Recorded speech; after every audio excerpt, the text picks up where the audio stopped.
धर्मराज युधिष्ठिर कहने लगे कि हे भगवान, आश्विन कृष्ण एकादशी का क्या नाम है, इसकी विधि तथा फल क्या है, सो कृपा करके कहिए। भगवान श्री कृष्ण कहने लगे कि इस एकादशी का नाम इंद्रा एकादशी है।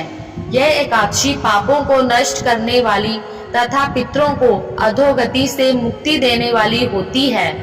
हे राजन, ध्यान पूर्वक इसकी कथा सुनो। इसके सुनने मात्र से ही वायपेय यज्ञ का फल मिलता है।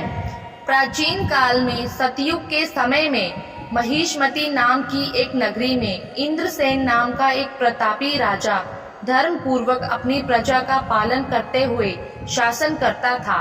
वह राजा पुत्र, पौत्र और धन आदि से संपन्न और विष्णु का परम भक्त था। एक दिन जब राजा सुख पूर्वक अपनी सभा में बैठा था तो आकाश मार्ग से महर्षि नारद उतरकर उसकी सभा में आए। राजा उन्हें देखते ही हाथ जोड़कर खड़े हो गए और विधि पूर्वक उनको आसन दिया। सुख से बैठकर मुनि ने राजा से पूछा कि हे राजन, आपके सातों अंग कुशल पूर्वक तो हैं, तुम्हारी बुद्धि धर्म में और तुम्हारा मन विष्णु भक्ति में तो रहता है। देव ऋषि नारद की ऐसी बातें सुनकर राजा ने कहा, हे महर्षि, आपकी कृपा से मेरे राज्य में सब कुशल है तथा मेरे यहाँ यज्ञ कर्म आदि सुकृत हो रहे हैं। आप कृपा करके अपने आगमन का कारण कहिए। तब ऋषि कहने लगे कि हे राजन, आप आश्चर्य देने वाले मेरे वचनों को सुनो। मैं एक समय ब्रह्मालोक से यमलोक को गया। वहाँ श्रद्धा पूर्वक यमराज से पूजित होकर मैंने धर्मशील और सत्यवान धर्मराज की प्रशंसा की। उसी यमराज की सभा में महान ज्ञानी और धर्मात्मा तुम्हारे पिता को एकादशी का व्रत भंग होने के कारण देखा। उन्होंने संदेश दिया, सो मैं तुम्हें कहता हूँ। उन्होंने कहा कि पूर्व जन्म में कोई विघ्न हो जाने के कारण मैं यमराज के निकट रह रहा हूँ। सो हे पुत्र, यदि तुम आश्विन कृष्णा इंद्रा एकादशी का व्रत मेरे निमित्त करो तो मुझे स्वर्ग की प्राप्ति हो सकती है। इतना सुनकर राजा कहने लगा कि हे महर्षि, आप इस व्रत की विधि मुझसे कहिए। नारद जी कहने लगे, आश्विन माह की कृष्ण पक्ष की दशमी के दिन प्रातः काल श्रद्धा पूर्वक स्नान आदि से निर्वृत्त होकर पुनः दोपहर को नदी आदि में जाकर स्नान करें। फिर श्रद्धा पूर्वक पितरों का श्राद्ध करें और एक बार भोजन करें। प्रातः काल होने पर एकादशी के दिन दातुन आदि करके स्नान करें। फिर व्रत के नियमों को भक्ति पूर्वक ग्रहण करते हुए प्रतिज्ञा करें कि मैं आज संपूर्ण भोगों को त्याग कर निराहार एकादशी का व्रत करूंगा।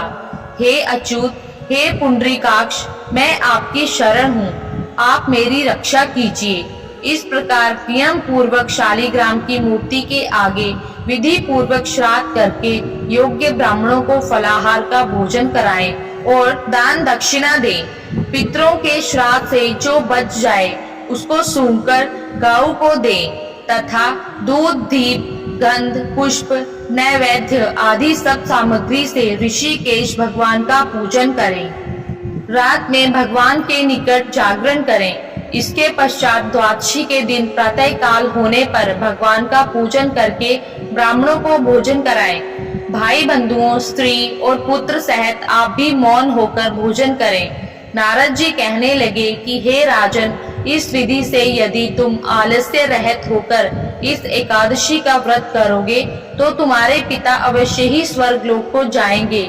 इतना कहकर नारद जी अंतर ध्यान हो गए। नारद जी की कथा अनुसार राजा द्वारा अपने बांधवों तथा दासों सहित व्रत करने से आकाश से पुष्प वर्षा हुई और उस राजा का पिता गरुड़ पर चढ़कर विष्णु लोक को गया।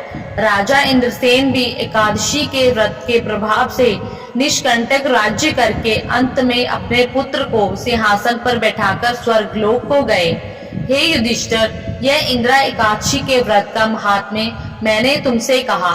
इसके पढ़ने और सुनने से मनुष्य सब पापों से छूट जाते हैं और सब प्रकार के भोगों को भोगकर वैकुंठ को प्राप्त होते हैं। धन्यवाद।